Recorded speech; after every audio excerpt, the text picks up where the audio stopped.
Hey, friends. Hey. So, if you have ever felt like you have had to fracture yourself or fracture your personality when you're in a corporate space versus when you're at home, if you've ever felt the weight of not being able to express your authenticity in its fullness, today's episode is for you.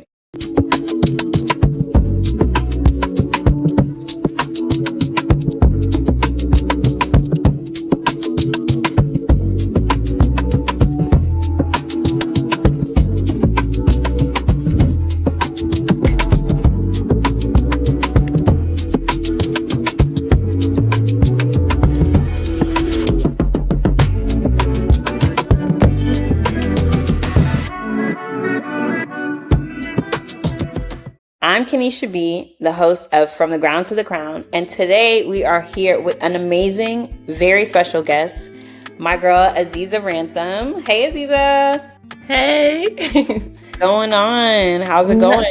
Nothing. I'm so excited. Thank you so much for having me. Absolutely. I appreciate you for stopping by From the Ground to the Crown. Guys, it's been such a beautiful journey getting to know each other. I actually recorded a podcast episode on her podcast, Psychology of the Heart, which if you are not familiar with, the link will be in the description of this episode and you absolutely have to check it out. But we recorded a podcast episode together a few weeks ago and it was nonstop fun. It was. We were talking about so many other things. We had to actually get the podcast done, and we of course went over. But it was worth it. And so now you're here, and we're about to do it again. Yes, that's why I'm so excited. It's great speaking with you. So before we get started and talking about authenticity and the pivot in just our experience, the pivots that we experience, let me give you guys an introduction for Aziza. So she is an industrial organizational psychology expert, which if you don't know what that is, please look it up, okay? And she's the founder of Psychology of the Heart. She helps women leaders and entrepreneurs reclaim clarity, confidence, and power by quieting the noise of hustle culture and rebuilding from alignment. I don't have like a sound right now, but if I did, it would be like, woo! That girl. Yeah. Okay. Helping the people out. And we love it so, so much. This is exactly like you're what we need in today's world.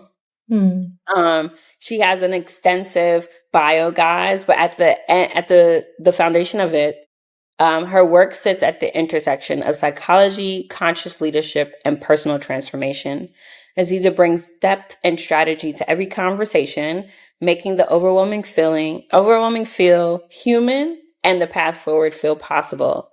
Thank you again for being here and for bringing your knowledge and your zest and just your light to the conversation. I'm excited. Yes, thank you. Yeah. Okay. So did I leave anything out? Because I'm sure. That was great. Got it. So let's really get into it, right? Because you I'm so intrigued by industrial psychology. I think it's a beautiful merge. And then to add like this spiritual element from, what we talk about on From the Ground to the Crown, it's really telling for the evolutionary process that happens not just in corporate spaces, but in our home life too. And I think that is a really good start for this episode where we're talking about really just showing up and how often when we have to pivot to be accepted or to feel good, how exhausting those pivots are sometimes, and how crucial it is to show up as your most authentic self. So in your own words, outside of the like titles and all of the things, who are you in your most authentic version? And has that been difficult for you to express in the spaces that you occupy? I am obsessed with this question. Oh, okay. Yes, I feel like this is hitting me right where it's all about pivoting, right? And this is hitting me right where I'm at, almost like the other side of the pivot. Like, how like you start and I'm thinking of like a motion where you're like moving into a different direction. I'm like almost complete in my direction of like where I want to go. Nice. But I feel like there's like layers to that and like who I am in my home versus who I am outside. And I Mm-hmm. like, that's my work, is like, let's make that the same person. Because Yeah. when we show up authentically, you make such great, genuine connections that way.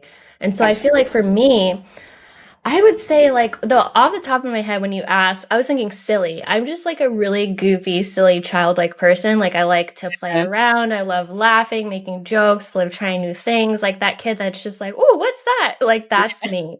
I'm so curious. I'm like, I don't think I ever lost that.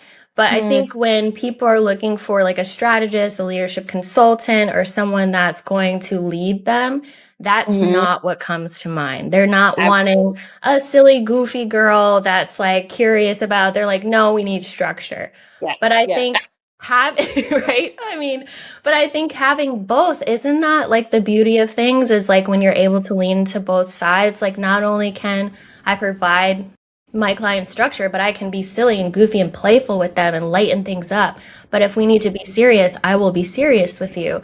And so I think that's the part where like the full pivot is coming to, where I'm like, I am this multi-dimensional person. So why hide this one core part of me to make Hmm. other people feel more confident in my own competency? Like, I already know I can do it.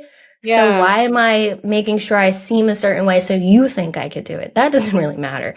It matters Nah. that I think that I could do it. So I think that's why that question is like on the nose for like exactly what I'm going through. And I just feel like, Yeah.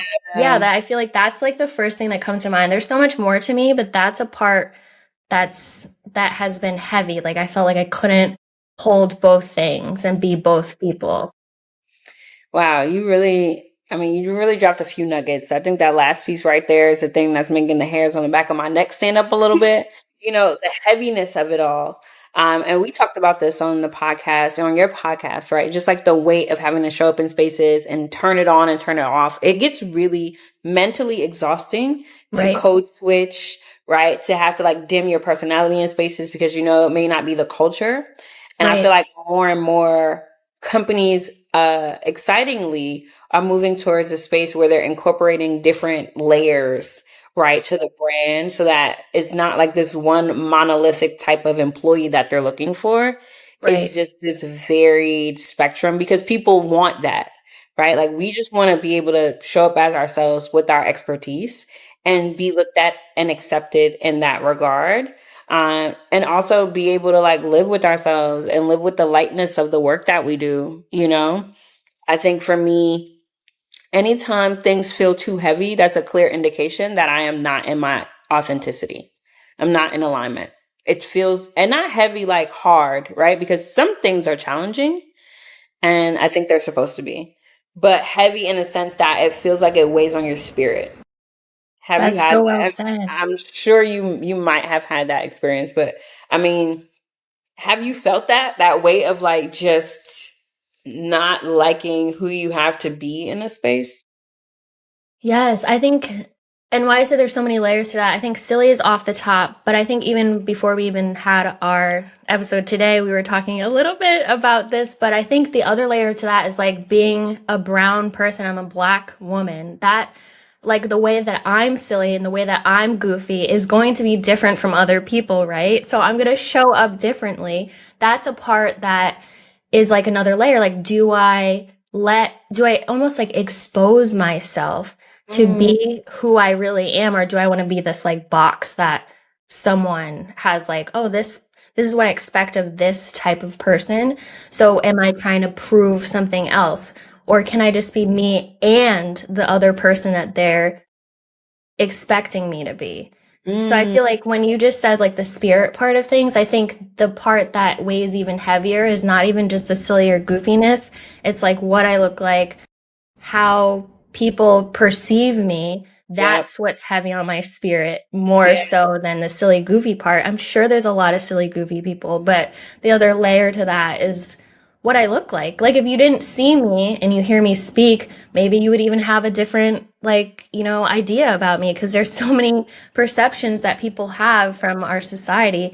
So I feel like, I mean, I could keep going on, but to answer your question, like, yes, I feel like I love how you phrase that, because alignment is, I think people mistake alignment and make it simultaneous to ease, right?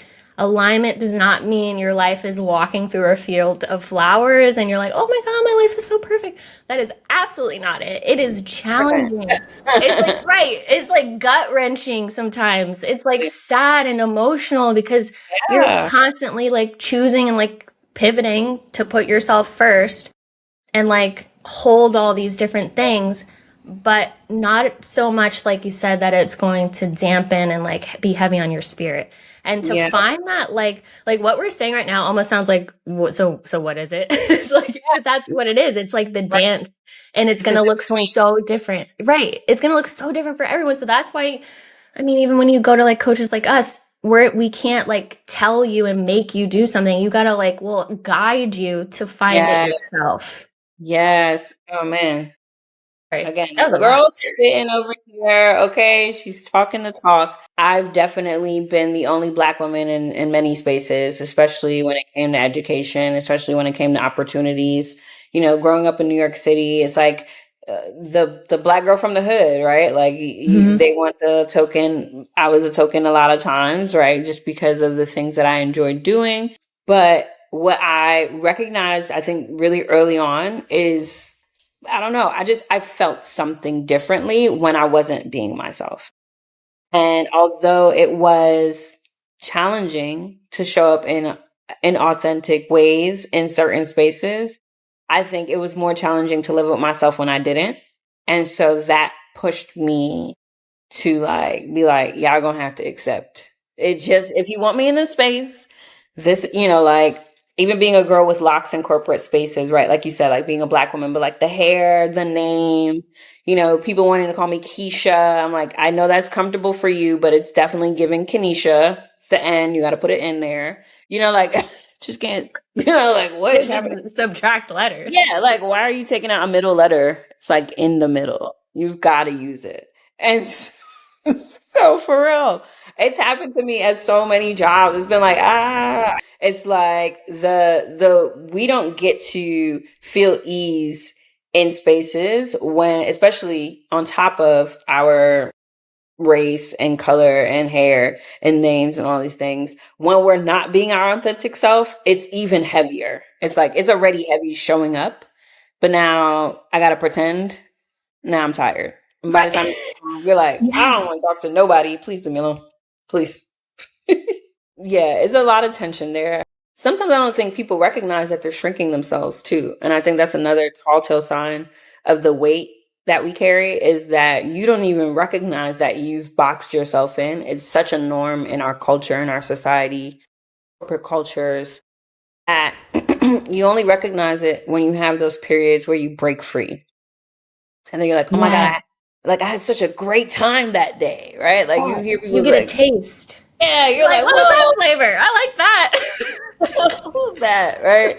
And Yeah. so I think, a lot of times people don't recognize how inauthentic they're being because they're so used to being that. And then they get it, like we said, they get a little bit and they're like, I don't know. So, I mean, I want to ask you, like, where do you feel like people usually start shrinking first? Like, what do you feel like makes us shrink first? These Do you think it's like their questions. voices? Do you think it's their boundaries? Do you think it's intuition that makes us shrink? Like what? What Mm. is it? I mean, you are too, which is why we gel so well. Like, so good. But I'm all a firm believer in micro moments, right? And I feel like it could start for me. I personally think, I don't have any research on this, but I personally think that it could be intuitively, it could be like an actual action, it could be a thought, it could be a behavior. I mean, the psychology of things, it starts with your thoughts and it trickles into action and behavior. But I'm thinking that it starts with the smallest thing, right? Like it's something that you might even think that doesn't really matter. That Yeah. right there, that's what it was. Yeah. It was that right there. Every time in every movie in every episode. Right. Exactly. And if we're Yeah. thinking, I'm glad you said that because if you're thinking like everyone's all about the main character energy right now, When has something a main character done been so small that it did not matter to the whole plot and storyline of the series? Tell Come me. on. Tell me. Never been a time. It's Never been never a time. happened. Yeah. Never. Because everything that you do, every choice, every thought that you have leads to something. And it may be like one thought didn't lead to maybe like a behavior or something that you would initially think, but it leads somewhere. If it's like, I would say like negative, because if we're talking about someone that's shrinking, it's not exactly like a positive action that they're or behavior or thought that they're having.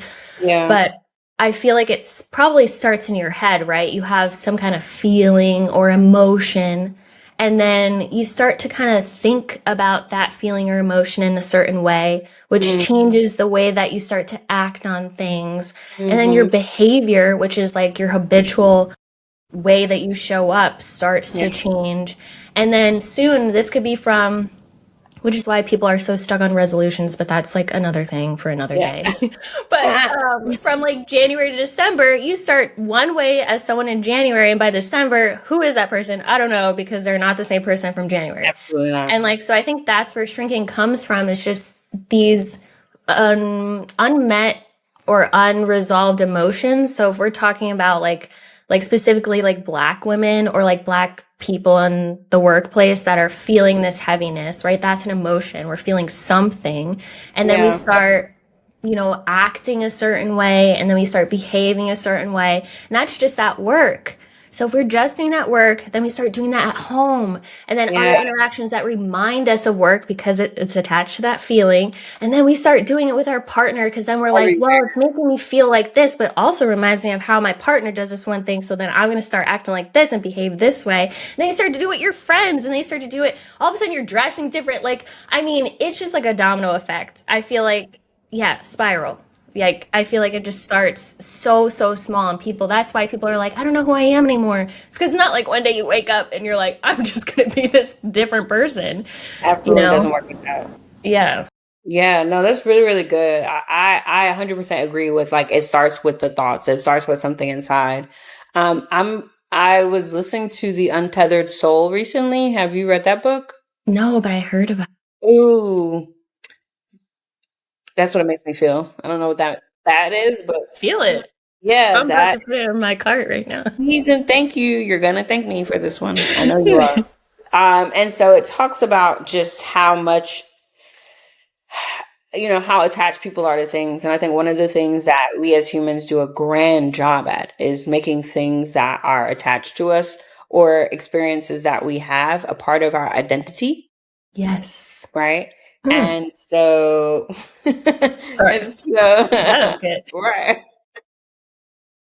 You're funny. No, but that is literally, I feel like, what people are doing. And so someone will have an experience where maybe someone is shrinking them or telling them they're being too big, right? Whether they're in elementary school and they're shushed or put in the back of the class because they talk too much, whatever it is, they have an experience. And then they always make that themselves. They are now like Kenisha, the girl who's been put to the back of the class because she talks too much. And they grow up constantly saying like, oh, I remember I used to get in trouble in class because I talk too much. And it lives with them. It's this thing. When in actuality, all of our experiences are just energetic imprints, right? It's just energy happening. It is our spirit experiencing. That's what this whole thing is. And so if people are able to untether themselves from these experiences, clearing this imprint from their energetic body, then they can release this need to tie one moment, subconsciously or consciously, tie that moment to the rest of their lives.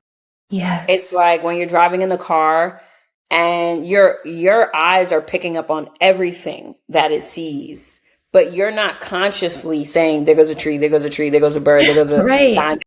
Like, that's not what you're doing, but it's there. The eye is picking up that exists, but you're so untethered from that. You're focused on what you're focused on to get to the destination, to get to the next light. That is what you're focused on. And people tend to pick up the tree, the bird, the light post. They're making it all a part of the journey, when in fact they just need to put their blinders on and let things kind of be there, but not take it in right? And so I think shrinking, even as an adult, I think shrinking comes when we have these experiences and we're just taking all of it in, like it leaves imprints on us, and then we define ourselves based on those things. Yes. Well, I think that's so true though, right? Because also, I mean, like anyone, I guess, in American society, and I feel like, dare I say, in the world, I feel like we're taught to carry the weight and opinions of others more than our own. So Absolutely. if we're like able to drive and see like tree, we're taught that your main goal is your main goal for driving, and you're going to be safe, you're going to stay in your lane, and you're going to drive straight to where your destination is. But are we taught that in life? I feel like the answer is no. No. It's like so many different things. Like it's like contradictory, right? Like they'll be like, yes, go toward this one goal, but then it's like, but you can't do it that way, looking like this, talking like this, dressing like this. You can't like these hobbies if you want to be like this, and if you're gonna do this, stay in this box. So it's like, all right, so you're telling me I have to do these things to get here. It's not the same thing. So I feel like what you said makes sense. Like we're taught to do that. We're like taught to be like those opinions, that teacher being like, sit in the back of the class, that opinion matters way more than my experience in that moment. Like maybe you were talking about something that was educational. Like, hey girl, yesterday I was watching Sesame Street and I learned this. Like that, I feel like that's pertinent to the class because she just shared something educational, but maybe that's not even, consider, you can't remember that part as a kid. Right. You're going to remember the opinion. If your teacher had a bad day. Like teachers are people too. Literally. So many kids' experiences are because their teacher's attitude. Right? I mean, you just 17 different, I should write a book about it. And so as a kid, you're not like evaluating your teacher's mental state for the day. You're like, so I just pissed her off. So I must talk that much that I'm not ever going to talk again. And then next thing you know, you're like, you silenced for the rest of your days because this teacher had an argument with her man last night, and now right. That's exactly what we don't have a great grasp on a sense of who am I? We don't have the time or space to be like, that is not who I am. I am not somebody that talks a lot. I'm somebody that expresses themselves, right? And we don't reframe things so that it's not that was an untruth. It's just that this is my truth, right? My teacher may experience me as a kid who talks a lot. I experience myself as somebody who expresses themselves. Both are true. Right. So that you don't feel like you have to fight against your identity to be bolder, be brighter, to pivot and change. You feel very open to like the full, like we said again on the last episode, like more of yourself, more authentic experiences, lighter, more aligned moments. That's what we're pivoting in authenticity is about, like feeling more aligned. Yeah. Mic drop. That was good. I had to sit back just now. I know. I was like, whew, I'm sweating. We should start a podcast or something. We should start a podcast. Do you think we should do that? Yeah, let's do it. Yeah, come on. Smart. That's smart. So let's talk about like when you had the experience where, or however many you've had, where you have had to be more of yourself in spaces, or where you had to like take off the armor of not being your full self, I'll say. What did you have to unlearn in that process? How much time do we have? I mean, I'm just trying to be clear. Okay. So let's just give us two. Just give us two things that you had to unlearn. If you have one, give us one. Like if you got a top one, where you're like, this is. I'm gonna go with two. You can't just keep subtracting me. You're like, don't tell us anything. It's basically what you just said.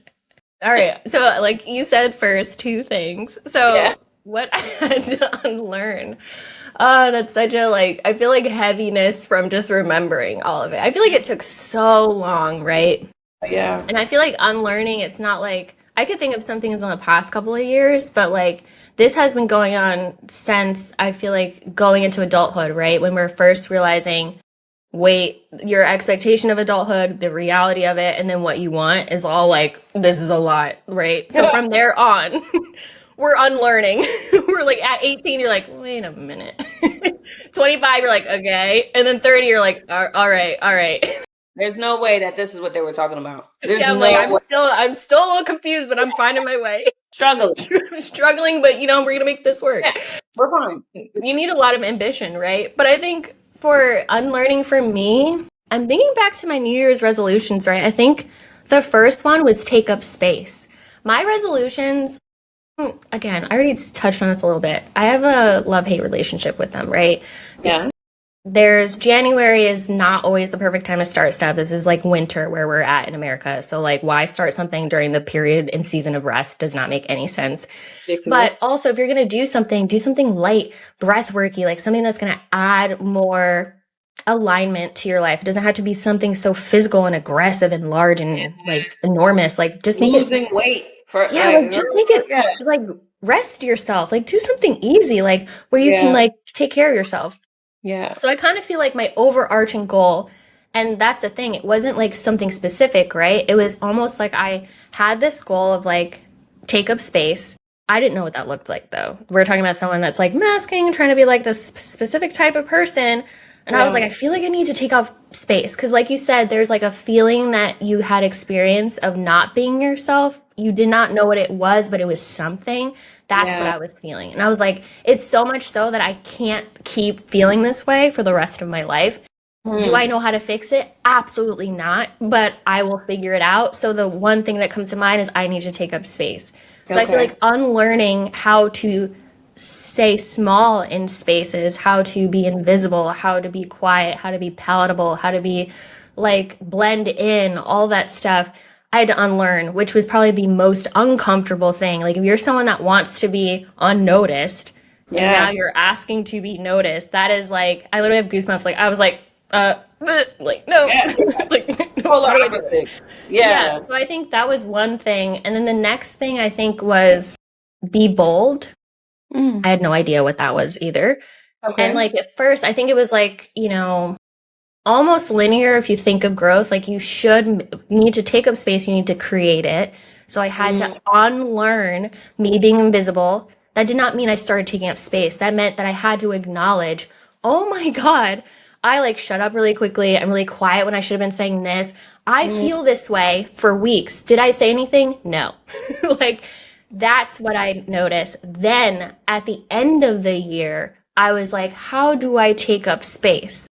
I start voicing things. I start saying things. I start showing up differently. And not like every day, because that would have been like a shock to my nervous system. Like once every other week. Okay. We're talking about small things like that made me feel bad. That might have been like, girl, that's it. But for me, that was like, good job. You said you felt bad. That's good. Good job. We love that. We're doing this for you. Yeah, for me, that was amazing. So then the next year, be bold was like more of that, right? Like unlearning the need again to continue to shrink myself in action. So now I know how I'm invisible. I've said a couple of things. Now, how can I be bolder? Like, how can I be a little more, you know, I like the word aggressive. Yes, for me, I needed to be aggressive. I needed to be like, I'm an aggressive, like, person when it comes to loving my people. Like if you want someone to stand up for you, should be on your side. So then I was like, why not be that for me? Why am I taking all my energy and doing that for like all these other people, but I'm over here being quiet in the corner? Like what? So I think those are the two major things. I could go on, but I'm going to respect your wishes. Thanks, girl. No, that's really, I mean, I'm glad that you highlighted those because I think there are a lot of people that'll watch this podcast episode and just a lot of people that have come with our generation where we've been told, you know, I've heard the saying, kids are to be seen, not heard. You know, we were muted before we even found our voices, which is why the girls are going crazy on the TikTok and the Instagram and all the other social spaces because that was what we grew up hearing and seeing. Yes. Especially in society as Black women, like we're supposed to be extra quiet. I mean, I too had to unlearn both of those things. I think another thing that I have experienced and I know other people have experienced as well, is unlearning this notion that being bold and bright, and that bringing discomfort for other people is like my responsibility. Because what is that? Like, whoa, what do you want me to do? So I'm supposed to be dim because you get insecure when I walk in the room. Oh, that was good. Interesting. Yes. Interesting. I had to unlearn that that is not my responsibility or the weight that I will carry for anyone and their insecurities. I hate that for you. I'm very bold. Like, I don't have to say much, and you're going to know that I'm in the room, whether it's what I'm wearing, my hair. You're gonna be like, oh, who? The Is there hair. a pass out sound effect? Yeah. Like, What's that's how it that? sounds. Okay. Like, you're going to see me. It is just a presence that I carry, which I've worked hard to carry, right? And so when people want me to dim it, it's almost disrespectful to my healing and my evolution. It's almost diminishing to the amount of work that I've had to put in as a soul being here. So I really had to unlearn that it is not my fault, number one. And like, my therapist had to tell me, and she's always like, Kenisha, some people are bats and some people are vampires and some people are owls. You're going to have to do the work and have the discernment to be able to identify when those are those types of people, so that you conserve your light and stop trying to shine for them too. Yes. And I was Yeah. like, Oh, wait. dang. What you just said too, because if we're used to having the responsibility of our demeanor impacting someone else, and that's how we're going to be pivoting, like, oh, let me like keep changing for this person. Once we're on the other side, I feel like people forget about that part. Once you're quote unquote healed, which is never completely Never. true. Yeah. But when because if it was, then what I'm about to say would not happen. But once you're all on that light side of things, you're in alignment, then it's like you're still paying attention to how you influence people wanting to share it all, because there's a small part of you that still thinks you have the responsibility to influence and impact others in their demeanor and action and behavior toward you. But that's Absolutely. not just because I got $20 doesn't mean I give it to the other person. Like, that doesn't mean I even have to share any of it. But it means that, like, I have to be aware, like you said, and have the discernment. I love that, because it's so true. On the other side of it means you might still think you have the responsibility, and that will pull you out of the alignment you just worked so hard to get. You see what I'm saying? Because that's what she was basically saying to me, as my, like, she's like, Yeah. you do yourself a disservice with the level of consideration you give people. You're Yes. really doing yourself and your journey a disservice, because you did not work this hard to be so confident in who you are, to feel so courageous in your authenticity, to like change Give it it when this away. person comes around, Yeah. and to feel like you gotta like dim it for this, because they got this going on. They like, she's like, people will always have something going on, and they'll have seasons where they're a bat, and then they'll have seasons like, Right. But don't be then around. you have to have the discernment of like those people that are mostly the owls or like whatever. They're like in your space most of the time, lighting you up, you're reciprocating, and then they'll have their moments where they're going to need you. But Yeah. that's who you're reserving that little like light energy for, is for specific people. I don't think society teaches women that at all. It is just be there when Yeah. we need, especially Show Black up. women. Like, Black women are supposed to We're be always, like we're always on safe 300%. for everybody. For everybody. Yes. Ours last, but everybody first. Like, yeah. Okay, so those are three things, guys. I know we've been sitting here rambling, but like, if you're in a space where you feel like you are looking to unlearn some things to make this authentic pivot stick, to make the changes where not just like physical changes, but mindset changes and behavioral changes that will stick when it comes to showing up in the most authentic ways. Really look at how you dim yourself. Look at where you play it small, where maybe you're not as bold, or maybe you're not taking more risks, and identify, those areas, and be honest with yourself. I think a part of being more authentic is being honest with who we are and who we aren't. And really accepting, and this is like my favorite thing, is I can change my mind. If you would have Love. let me have more than one, that was another one. That was number three. That was number three for her, y'all. I can say, yeah, like, I don't think people respect how mendable their minds are. And it's 11:11 over here. So I just wanted to, because I feel like that's always divine. But it's 11:11 here, but at different times. We are traveling through time, guys. That's always very cool to me, because, like, what do you mean? I know. I was like, wait, but you're 12 out. And I was like, oh, wait, Yeah. it's that night. Hello. So good, so good.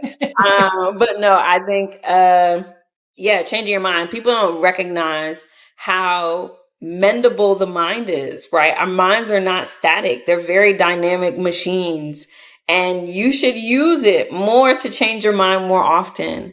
And when you're unlearning something, you're basically creating the neural pathway for your brain to understand that it can change and that it's going to be safe and you're still going to be fine and you're going to live and you're actually going to be better off because you've decided to unlearn or to change and to pivot. So write those down, okay? And if you have experienced another unlearning situation, another unlearning lesson, comment what it was under this video so that the community can revel and celebrate you, but also just pick up some gems from your experience, from what you've experienced. Talking about being more you, sometimes people may not understand why it's so important. And I know that authenticity can be a hindrance sometimes in the workplace. And also it could be like the thing that gets you to the raise and the thing that gets you to the position that you want. But what would you say it improves when it comes to like performance, not just your well-being? Outside of that, what would you say it improves? I think the first thing that comes to mind is creativity. And that might feel like something that's not important because I think creativity is naturally what you have as a child. Depending on like your upbringing, how your childhood was and like what you had to endure, that might have been stunted way before you were able to become an adult, or you might see it trickle off as you become an adult.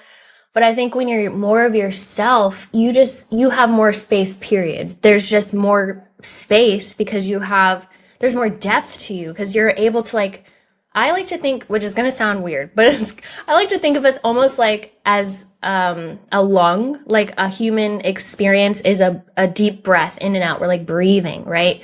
Like our whole body is breathing.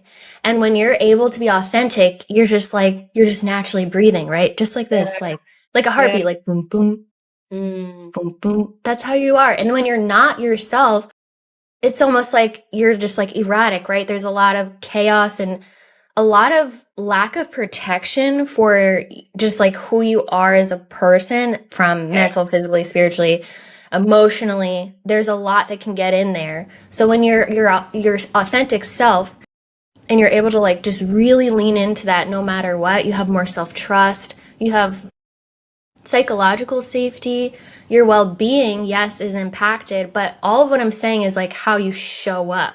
Like that impacts your well-being, but the way that you're able to be productive and like make space for people in your life and all that comes from you being secure in yourself.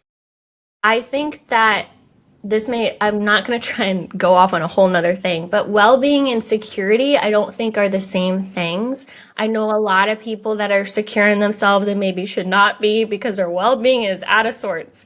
So that's where like those are two different things. Like when you're secure in yourself, there's the confidence. You're able to like, I know what I'm saying is true. Yep. Like I don't even need to like ask anybody else because I already figured it out. So I'm good. And it's not like an arrogant, like, I'm not going to listen to what anyone has to say. It's like a flow, like the boom, boom, like a calm, like, I'm just sure. Like, I got it, thanks. But if I don't, I'll come ask for help. Yep. Like that. So I think there's just like more space to enjoy life and you handle challenges better. You just navigate work better, like conflict better, or like just anything that comes up isn't as enormous as it would have been if you're holding the weight of being inauthentic. That's it. Yeah, period. Okay, you guys heard her. Yeah.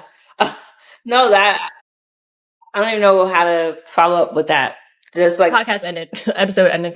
E2, mic drop. Okay, like 100% what she said. But no, it does improve your creativity. It does give you space to be more, my version of what life is just this oneness consciousness, right? This consciousness that is experiencing itself as humans. That's what we are.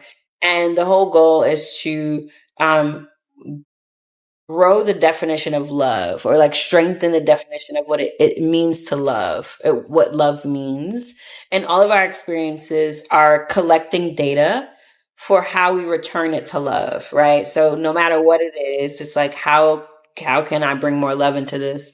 How can I see this as more love? How can I see myself in the situation or other people as more love? It's all about love.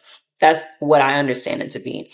And so when we are expressing ourselves creatively, it is just expressing of more love. And so when you don't have the weight of being more of anybody else other than yourself, you know, you have the space, but you also have the capacity, and your definition of love is expanded. So you to use your analogy, you're breathing easier. It is, because to love is pretty easy. It's risky, but it's like, Yeah. you can love many things. And I think when we don't have the weight of having to pivot and be different versions, we get to express that creative love way, like it just comes out naturally. Yeah. It's like effortless. It is very effortless. I think it also improves your communication.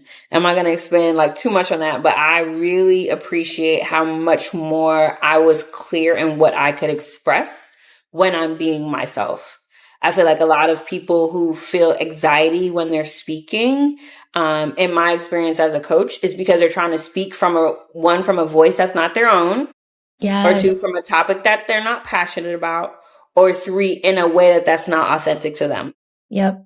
And when they practice, I always do a lot of mirror practices, because I want you to enjoy seeing yourself do the thing, so that you don't want to do what anybody else is doing. Right. Because that like interrupts the flow of knowledge, and you feel like you got to have more scripting, and you feel like you got to have this look, and you feel like you got to do. But when you are in your authentic self, you can communicate things with ease. The words just seem to come. They flow so naturally because it's just coming from your pores, basically. It's not Yeah. like something that you have to watch this person and take note. You Right. know, like, you're just like, this is what I said. Like you said, you're just sure. You say it with so much ease. You're like, yeah, Yeah. There you go. Yeah. that's it. Yeah. And so, yeah, I think it improves the performance of your communication in addition to your creativity. Yes. Guys, you know, a robust conversation. I know we have touched on many things, but again, this conversation was really to explore and hold space for how we've had to, with our experiences, how we've had to show up more authentically, and not just in the workplace, but in life in general, and the cost, I guess, the weight of how that has changed us, and also how unlearning things and adopting different perspectives, right? Shifting to different perspectives, how that has lightened the load and made us more creative and more communicative, and all of these things. Before we end today, I really want to pull a card for us. So while I'm shuffling, if you have just like a final grounding thought, one just piece of advice for somebody watching this episode who feels like they are looking this year to be more authentic, what would you say to them? That we need you, you know? We need the version of you that maybe even you're afraid of expressing, that it's needed. There's never too much of one type of person, you know, like you're gonna uniquely express and share your version of you in such a beautiful way, in such a unique way. You'll make an impact, and that's really needed. Like, we need you. Absolutely. Thank you for that. I hope y'all heard her. We need you, so be yourself, please. There's a lot of copycats out there. We don't need any more of it, please, Lord. Okay, we just want authenticity this year. If you're just watching this for the first time, or if you're just joining us, of course, I am using the Secrets of the Ancestors deck by Abiola Abrams. And this deck is really, really beautiful. It's a general oracle deck with some great imagery from our girl. And I shuffled the cards, and this is the one that fell today. It's called Father of Earth, and it is generosity, which is what this card is about. So I'm going to just say a little bit from the card, and yeah. All right. So it says, be your own sugar daddy. That's where we at, y'all. That's where we at right now. Okay. Dream bigger. This is good. Dream bigger and raise your standards. Enjoy the pleasures and riches of love, money, and or health. Risk taking is discouraged right now, but you are being encouraged to grow and evolve. This successful ancestor is a financial secure leader and proud provider. Father of Earth is well-rounded and he wants you to be also. Sometimes he comes forth to declare you did it. Enjoy the fruits of your labor. Enjoy the fruits of your labor. Father of Earth is a great sign also when it comes to love. And this card is also about lovingly and generously protecting plant life and forest creatures. And it talks about like giving back enough. The declaration for the card says, I am worthy and deserving of all riches. So yes, guys, 41, generosity. And I think, again, back to today's podcast episode, you do attract more blessings. You do attract more riches and love and money and abundance when you are in alignment and authentic flow. Like when you're being yourself, that is when you're most open for spirit, God, universe, whoever to use you as a vessel. And with that same reciprocity of love, that's when you start to bring the blessings. You start to attract more your way.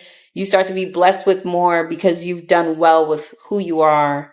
And yeah, I think this is timely. So before we go, sis, tell people where to find you. I want them to follow you. I want them to subscribe to the podcast. Give us the full rundown for how to work with you, like anything you want people to know. Okay, yeah. I mean, you can find me at Psychology of the Heart on Instagram, Facebook, LinkedIn, or psychologyoftheheart.com. My podcast is podcast.psychologyoftheheart.com.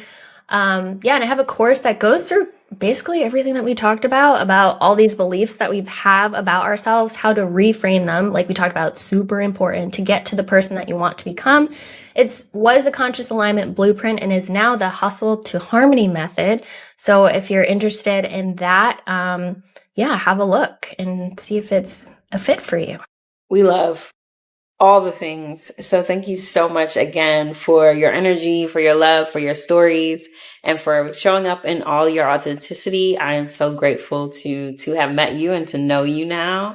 I'm grateful that you came. So yay. Thanks, girl. So I'm grateful for you and knowing you, and thank you so much for having me. Absolutely. It's absolutely my pleasure.